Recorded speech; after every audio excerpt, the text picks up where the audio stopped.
یہ تو ایک حیرانگی کی بات ہے کہ اگر کوئی وزیر اپنے محکمے میں کوئی ایکسپرٹی کوئی مہارت حاصل کر چکا ہے تو اس کو وہاں چھوڑنے کے بجائے اس کا تبادلہ کیا گیا۔ یہ اسی طرح تقریباً 5 سے 6 وزراء کا تبادلہ کیا گیا۔ اب ہوا یہ ہے کہ عمر ایوب صاحب وزیر توانائی تھے، اس کو اب بنا دیا گیا ہے وزیر اقتصادی امور۔ وہ توانائی کے شعبے میں بیچارہ کوشش کر رہے تھے کہ لائن مائنز کو نکالیں، کیونکہ آپ نے 3 سالوں میں یہی سنا ہوگا کہ اسد عمر صاحب یہ کوشش کرتے رہے ہیں کہ وزارت توانائی میں ماضی کے حکمران کوئی لینڈ مائنز بچھا کے گئے ہیں اور وہ اس کے نکالنے کی پوری کوشش کر رہے تھے۔ اب شاید وہ اقتصادی امور کی وزارت میں یہی کام کریں گے۔ آگے چلتے ہیں فواد چودھری صاحب۔ فواد چودھری صاحب ایک مرتبہ پھر وزیر اطلاعات نشریات مقرر ہو گئے ہیں۔ وہ سائنس ٹیکنالوجی میں بھی تجربے کرتے آئے ہیں، اس کے سے پہلے بھی وزیر اطلاعات نشریات تھے لیکن اب پھر واپس آئے ہیں۔ شبلی فراز صاحب 5-6 ماہ انہوں نے کوشش کی وزارت اطلاعات و نشریات کو چلانے کی، لیکن بات نہ اس کے پلے پڑی، نہ لوگوں کے پلے پڑی، نہ میڈیا کے پلے پڑی۔ آخر کار اس کو ایک نیا ٹاسک دے دیا گیا وزارت سائنس و ٹیکنالوجی کا کہ شاید وہاں جو ماہرین ہیں وہ شبلی فراز کی مہارت سے، اس کی عقل سے کوئی فائدہ حاصل کر سکیں۔ حماد اظہر صاحب، حماد اظہر کو اگر بہتر طریقے سے دیکھا جائے یا صحیح طریقے سے دیکھا جائے تو یہ کہا جا سکتا ہے کہ اس کو فی الحال کھڈے لائن لگا دیا گیا ہے، کیونکہ اس کے پاس اقتصادی امور کی وزارت رہی ہے، ریونیو، اس کے بعد اب ریسنٹلی اس کو وزارت خزانہ کا قلمدان دے دیا گیا تھا، لیکن اب اس کو بھیجا گیا ہے توانائی ڈویژن میں، وہ توانائی کے وزیر ہوں گے۔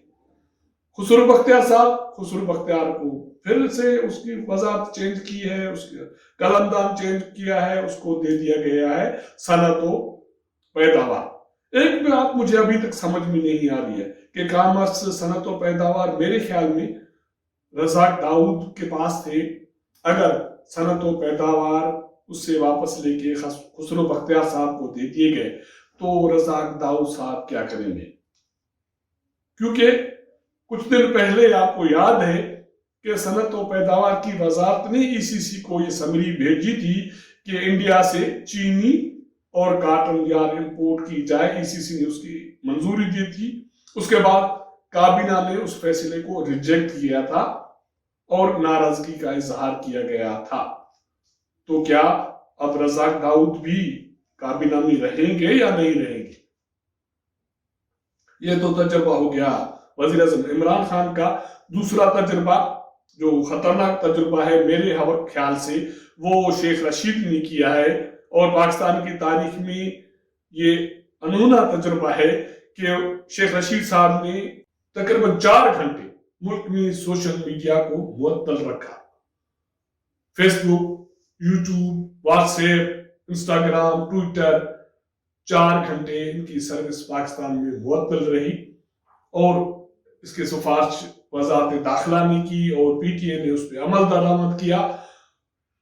اس کے حوالے سے شیخ رشید نے شام کو قوم سے معذرت کی ہے، لیکن اس سے پہلے شیخ رشید بہت پریشان تھے۔ میں سمجھتا ہوں کہ صرف شیخ رشید نہیں، عمران خان بھی پریشان تھے۔ آج جا کے ان کے سانس میں کچھ بحالی ہوئی ہے، کیونکہ تحریک لبیک پاکستان پہ پابندی نافذ کرنے کے بعد، اس کو کالعدم قرار دینے کے بعد یہ حکومت سخت پریشان تھی، اور سوشل میڈیا کے سروس معطلی کا جو قدم اٹھایا گیا تھا وہ بھی اسی کی روشنی میں کیا گیا تھا۔ لیکن شیخ رشید صاحب نے خود اعتراف کیا کہ یہ اس خطرے کے پیش نظر کیا گیا کہ جمعے کے بعد خدشہ تھا کہ ملک میں انتشار پھیلانے کی کوشش کی جائے گی، لیکن جمعہ خیریت سے گزرا اور میری سانس بحال ہوئی ہے، تو اس لیے میں قوم سے اس پہ معذرت کرتا ہوں، اور میں یقین دلاتا ہوں کہ آئندہ ایسا نہیں ہوگا۔ لیکن میرے خیال میں یہ شیخ رشید کا پہلا تجربہ ہے.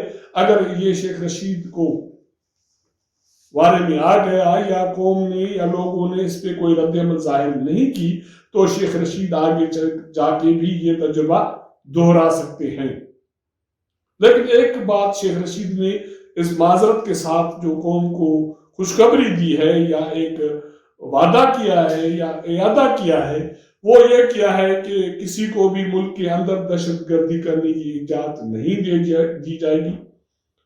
جس تنظیم کو کالعدم قرار دے دیا گیا ہے اس کے بینک اکاؤنٹس بند کر دیے جائیں گے، ان کے پاسپورٹس اور شناختی کارڈ بلاک کیے جائیں گے اور ان کو کوئی سرگرمی کرنے کی اجازت نہیں دی جائے گی. اگر یہ بات شیخ رشید کی درست ہے اور یہ شیخ رشید اس پہ قائم رہتا ہے تو میرے خیال میں یہ پاکستان کے لیے بڑی بات ہوگی.